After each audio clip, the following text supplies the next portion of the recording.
So on the bench, we've got an Atari 1050, obviously. Bought it used on eBay. It was, in the box. The box is in really good shape. I believe it was sold as working. I'm pretty sure it was. Though I don't really pretty sure it was sold as working. It looks really clean overall. I think there's still... Yeah, the plastic to protect the chrome there is still, I think, actually on. The drive looks really clean. I don't see anything broke in the case. I know next to nothing about the 1050. The entire Atari adventure here for me has been all brand new stuff. I've never had an 800 or any of this stuff before. So there's a 1050 floppy drive capacitor kit. And I've got 2 drive belts in here for the 1050. I don't remember, so this is tandem.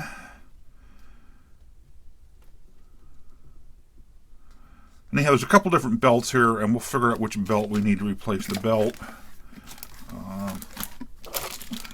So I intend on doing that.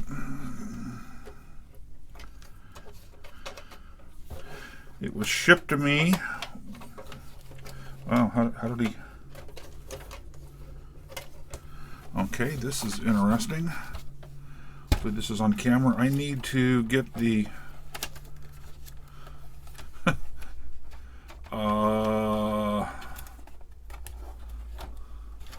Guess I got to do that. I felt the spring ejected. It's a good sign. It was shipped with the head protector in. I much appreciate that.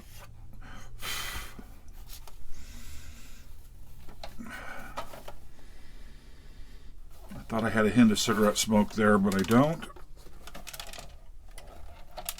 Hopefully you can hear that. We've got something rattling around in the case. Hopefully it's just something that fell in through the vents.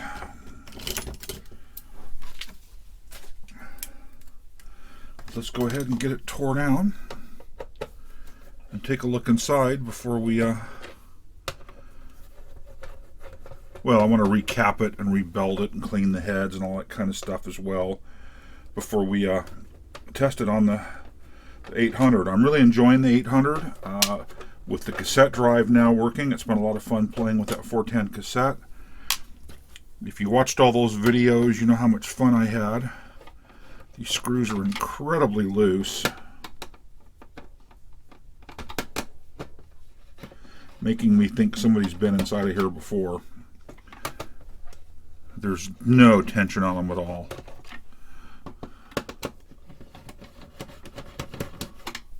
Yeah, that loose doesn't seem right. Didn't get a single screw that dropped out. Okay.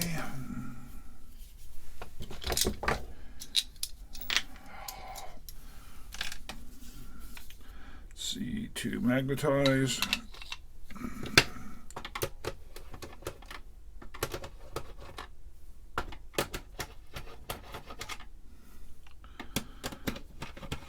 It's really not grabbing them.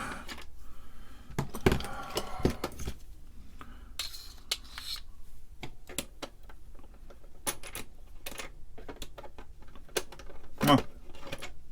They may not be steel screws.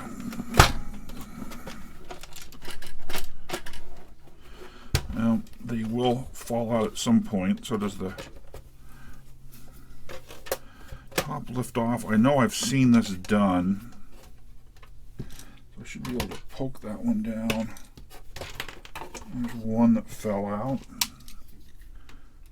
Let's get as many of them to fall out as we can. I heard a second one drop out.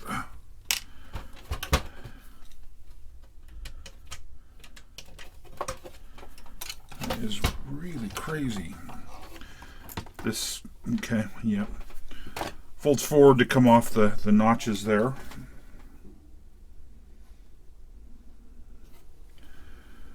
makes sense. There's the rubber feet here to hold the drive in place. They all look to be nice and intact. Somebody has been in here. Well, maybe it was manufactured with 3 different caps. I don't honestly know.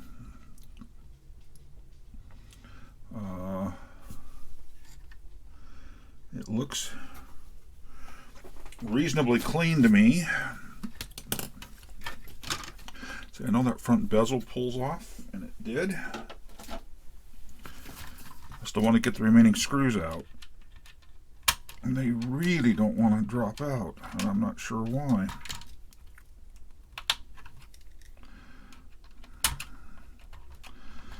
Come on. That is just insane that those are so... Oh, finally fell through.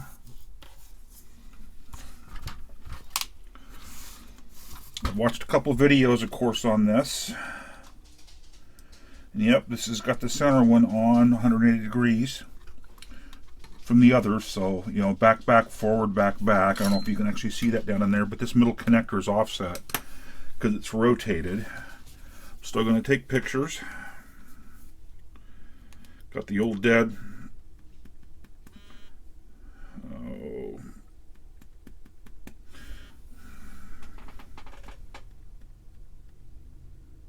There it goes. The old dead, oh, go away. I don't use this phone very much. iPhone here that I used to take photos with. I'd like to be able to read the numbers on those. So 3 of them I can, J12, J10, J14, J12. I can kind of see J11 there. Let's see if I can see it on the camera. Another one. Again, there's plenty of references on the web that I could use for this, but I'm still going to take photos. That must be power because it's yellow, red, and black. So we have pictures of the orientation of it. Based on the glue, I almost think these caps were what was used. The drive should just be floating, according to every picture I've seen, or everything I've read. I don't know. These will probably grip better.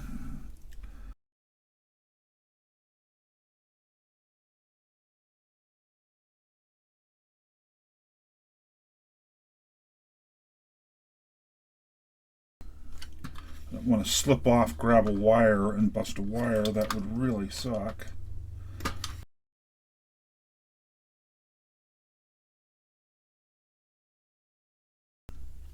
I certainly don't want to pull them by the wires. Oh shit! See, that's what I was afraid of. Was coming loose and then stressing the wires by suddenly jerking up.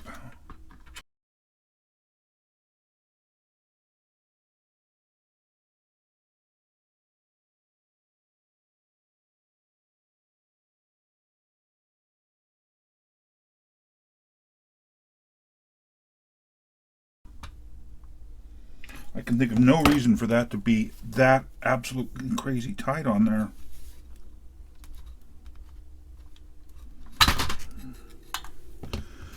But it is. That cable's kind of odd. That's the reed. So it must be coming to a connector up here that we do not want to stress.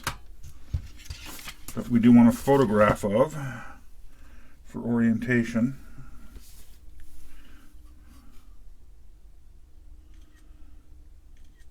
It's clear the red wire is over to there.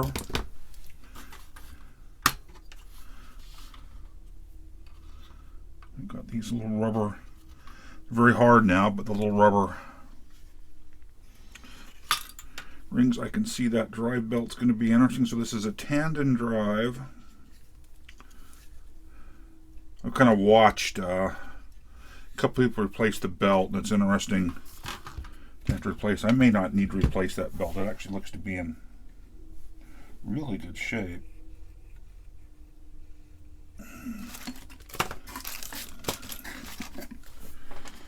This is the one for the tandem. I'm assuming this is a T100.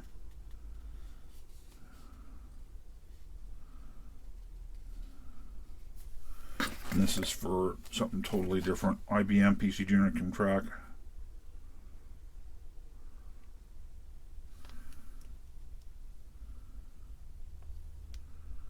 I don't know. I don't know which one is which. This is a tandem. Do I see any markings on here for the drive type?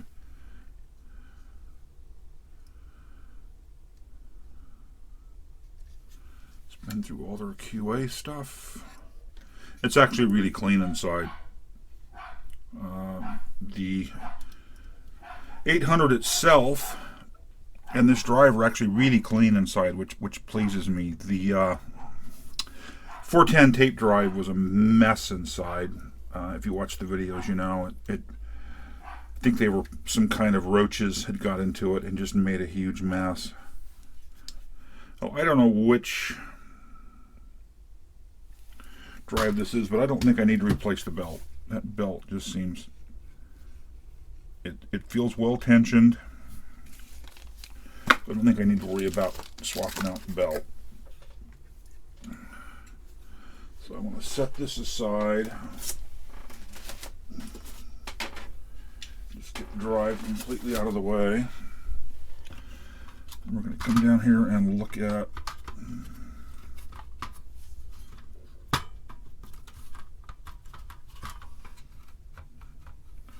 I see the clips.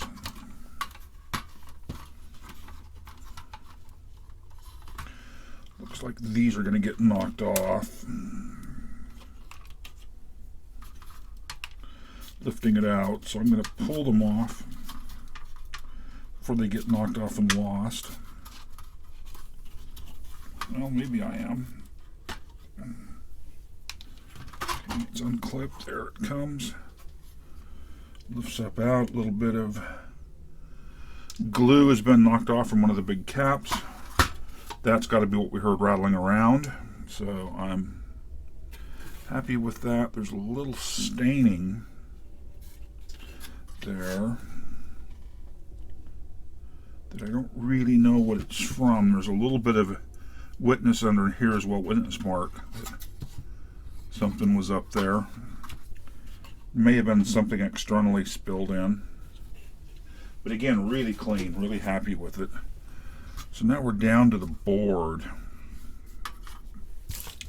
From the service manual, I have printed out this large version of the board layout.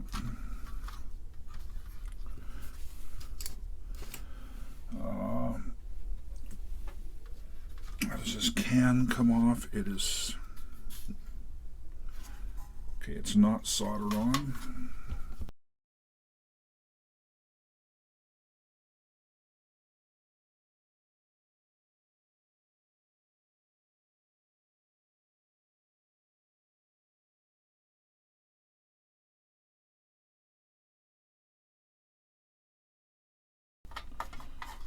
I've got 3 of them loose. Why can't I get the 4th one loose?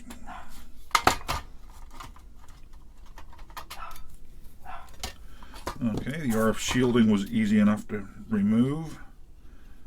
I think because it's bent funny. I'll straighten those out later.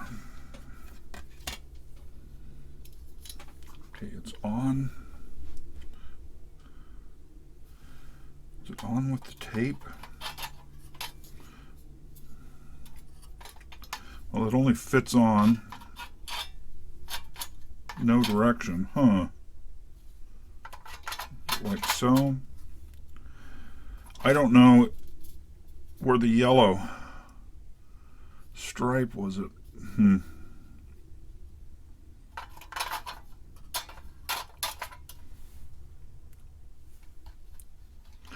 it would be this way because it's awfully close to those pins there. So we will set this aside.